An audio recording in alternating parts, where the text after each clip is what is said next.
नमस्कार दोस्तों। आजकल आपको काफ़ी बयान चर्चा में चल रहा है।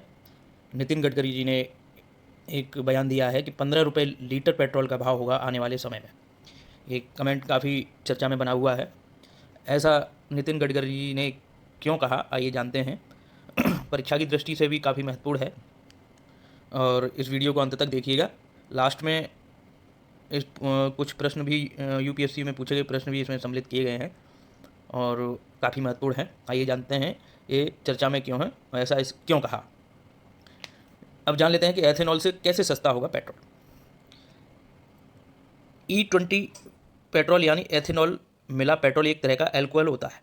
E20 मतलब 80% तो इसमें पेट्रोल होगी और 20% एथेनॉल होगी, इसलिए इसको हमने E20 कहा, जिसे स्टार्च और शुगर के फर्मेंटेशन से बनाया जाता है। इसके लिए गन्ने के रस, मक्का, सड़े आलू, सड़ी सब्जियां, मीठा चुकंदर, ज्वार, बांस या पराली का उपयोग किया जाता है। पराली गेहूं और चावल की भूसी को कहा जाता है। क्योंकि ये सारी वस्तुएं खेतों में होती हैं, इसलिए गडकरी जी ने कहा कि किसान ही ये ऊर्जा देंगे। इससे बनने वाला ईंधन, जैसे कि अभी बताया था कि 80% हिस्सा पेट्रोल और 20% हिस्सा एथेनॉल का होगा, जिसे E20 पेट्रोल कहा जाएगा। अभी पेट्रोल में केवल 10% एथेनॉल मिलाया जाता है, लेकिन आगे इसकी मात्रा बढ़ाई जाएगी। भारत ने पेट्रोल में एथेनॉल सम्मिश्रण को वर्ष 2013-14 के 1.53 से बढ़ाकर 22 में 10.17 कर दिया है। जब इसकी स्टार्टिंग हुई थी, पेट्रोल में एथेनॉल का मिश्रण साथ में किया गया था, तो सबसे पहले 13-14 में लगभग 1.5% किया गया था। उसको 2022 में 10% से कुछ बढ़ा दिया गया। अब आने वाले समय में पहले जो लक्ष्य निर्धारित था 20% एथेनॉल सम्मिश्रण का, वो 2025 था। अब इस लक्ष्य को आगे बढ़ाते हुए वर्ष 2030 कर दिया है। 2030 तक सभी पेट्रोल पंप पर जितने भी पेट्रोल की खपत होगी उसमें 20% एथेनॉल का मिश्रण होगा। 2030 इसलिए लक्ष्य बढ़ाया गया क्योंकि जो गाड़ियाँ कंपनियों के द्वारा तैयार इतने कम समय में नहीं हो पा रही होंगी, शायद इस वजह से ये लक्ष्य आगे बढ़ाया गया है। क्योंकि एथेनॉल के मिश्रण के अनुसार ही इंजन को सेट किया जाएगा वाहनों के अंदर, जिससे उसका एवरेज और जो पॉल्यूशन है उसको कंट्रोल किया जा सके। G20 अध्यक्षता के दौरान सरकार ने अंतर्राष्ट्रीय स्तर पर जैव ईंधन को बढ़ावा देने के लिए ब्राज़ील जैसे देशों के साथ एक वैश्विक ऊर्जा गठबंधन शुरू करने का प्रयास किया है। जैसा कि हम जानते हैं कि G20 इस वर्ष 2023 में G20 की अध्यक्षता भारत कर रहा है। उसी अध्यक्षता के दौर में ब्राज़ील के साथ में एक वैश्विक जैव ईंधन गठबंधन का प्रस्ताव रखा है भारत ने। अब जान लेते हैं कैसे बनता है एथेनॉल। एथेनॉल दो प्रकार से तैयार किया जाता है। पहला first generation ethanol. First generation ethanol क्या है? जिसमें गन्ना, चुकंदर, आलू और ज्वार का फर्मेंटेशन करके पेट्रोल में मिलाया जाता है।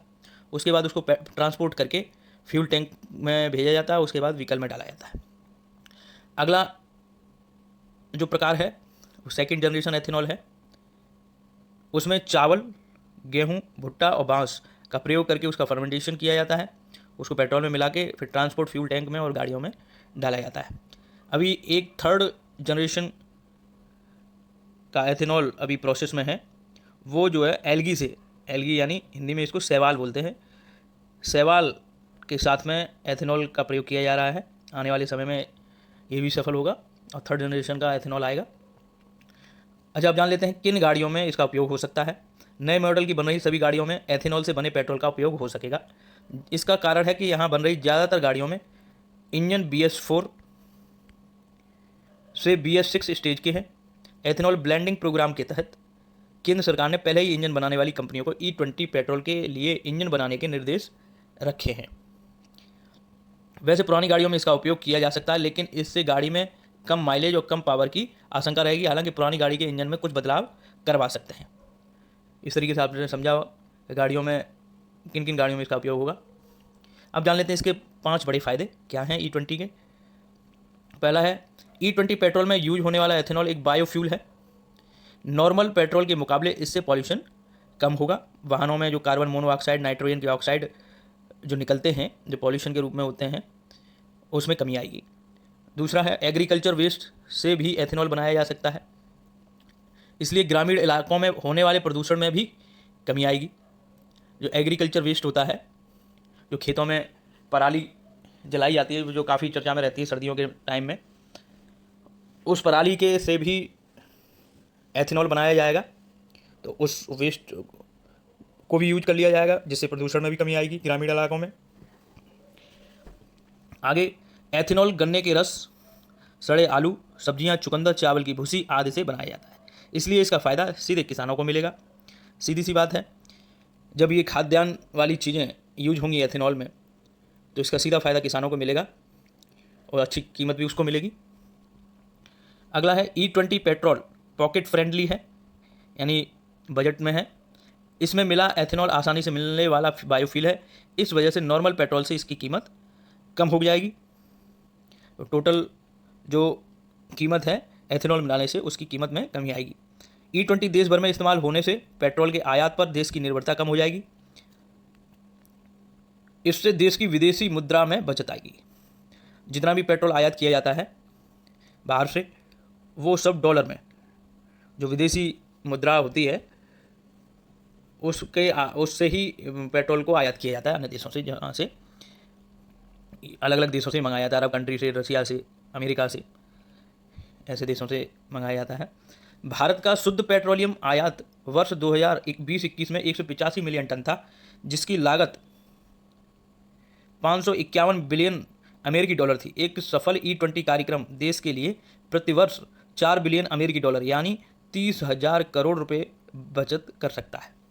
जितना 2021 में एक अनुमान लगाया गया था कि 30,000 करोड़ रुपए की बचत की जा सकती है अगर E20 जो एल्कोहल के रूप में जो मिलाया जा रहा है, उसमें 30,000 करोड़ रुपए की बचत की जा सकती है आने वाले समय में।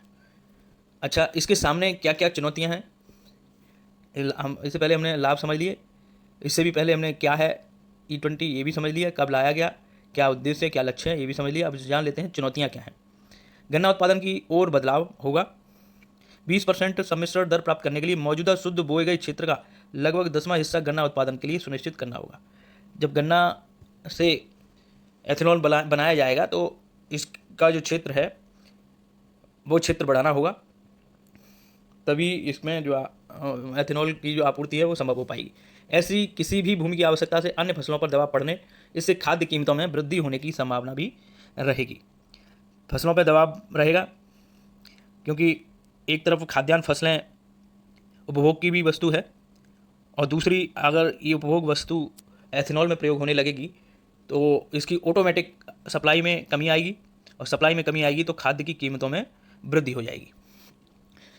अगला क्या चुनौती है, भंडारण की कमी हमारे देश में है। आवश्यक जैव रिफाइनरियों की वार्षिक क्षमता 300 से 400 मिलियन लीटर निर्धारित की गई, जो अभी भी 5% पेट्रोल एथेनॉल मिश्रण की आवश्यकता को पूरा करने के लिए पर्याप्त नहीं है। भंडारण मुख्य चिंता का विषय है, क्योंकि अगर E10 आपूर्ति को E20 आपूर्ति के साथ जारी रखना है तो इन्हें अलग अलग भंडारण करना होगा, जो लागत को बढ़ाएगा। ये इसकी चुनौतियां हैं। आप समझ लेते हैं कि अब तक इसके ऊपर, एथेनॉल के ऊपर किस प्रकार के प्रश्न पूछे गए हैं यूपीएससी परीक्षा में। नीचे 4 ऊर्जा फसलों के नाम दिए गए हैं, इनमें से किस एक की खेती एथेनॉल के लिए की जा सकती है।